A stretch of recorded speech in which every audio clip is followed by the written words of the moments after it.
Swastiastu. Saya Pratnya Darmawan Wijinu, nomor absen 35.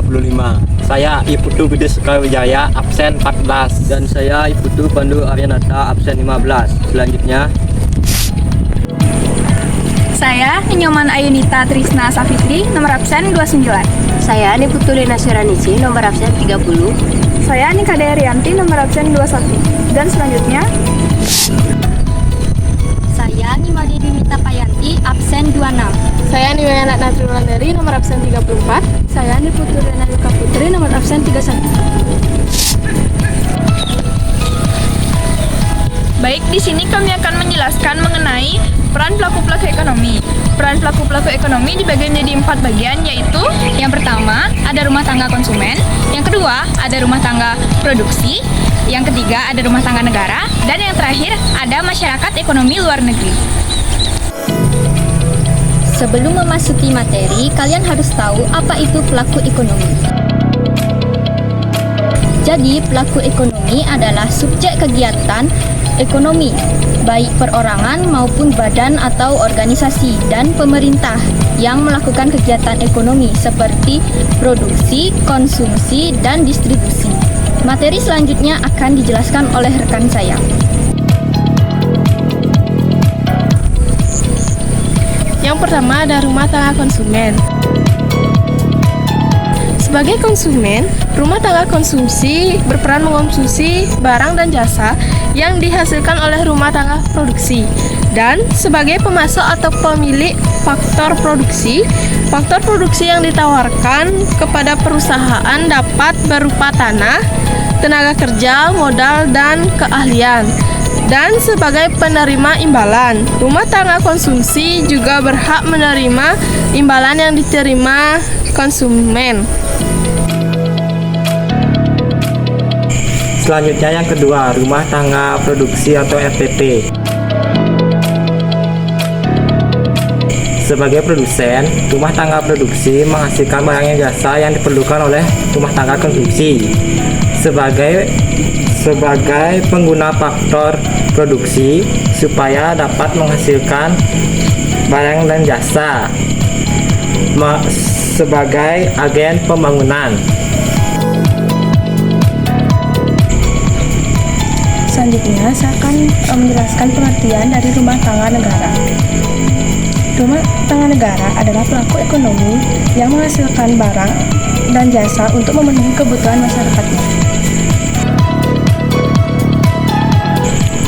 Adapun peran dalam rumah tangga negara, yang pertama sebagai pengatur. Pemerintah mengatur lalu lintas perekonomian dalam negeri untuk menjaga stabilitas ekonomi dan mencegah terjadinya kekacauan. Yang kedua sebagai konsumen.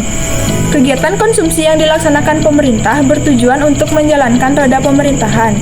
Yang ketiga sebagai produsen. Pemerintah juga bertindak sebagai produsen dengan menjalankan berbagai perusahaan milik negara. selanjutnya adalah masyarakat ekonomi luar negeri. Pengertian masyarakat ekonomi luar negeri adalah pelaku ekonomi yang berasal dari negara lain yang melakukan kegiatan dengan pelaku ekonomi dalam negeri. Adapun peran-peran masyarakat ekonomi luar negeri yaitu terbagi menjadi 4. Yang pertama sebagai konsumen, yang kedua sebagai produsen, yang ketiga sebagai investor, yang keempat yaitu sebagai sumber tenaga ahli.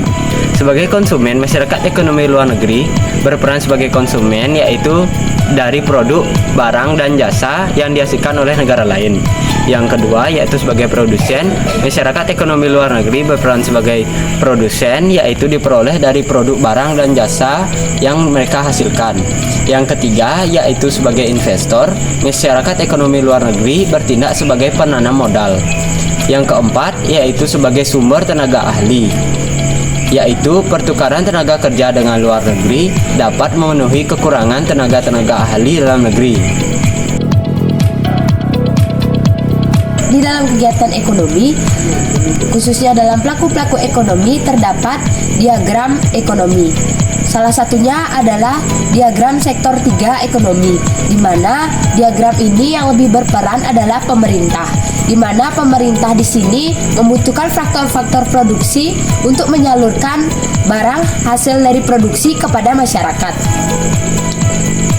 Bisa dilihat pada tabel yang berwarna orange adalah bagaimana cara pemerintah menyalurkan produksi-produksi tersebut kepada konsumen dan juga distribusinya. Selanjutnya, karena pemerintah menggunakan faktor-faktor produksi tersebut, pemerintah juga memberikan strategi bagaimana sih cara dari mengatur keuangan daripada pelaku-pelaku ekonomi tersebut. Bisa dilihat pada tabel yang berwarna merah, di mana pada tabel yang berwarna merah ini bagaimana strategi pemerintah untuk menyalurkan uangnya kepada produksi dan juga konsumen.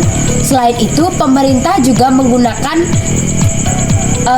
cara substitusi kepada konsumen dan juga produksi.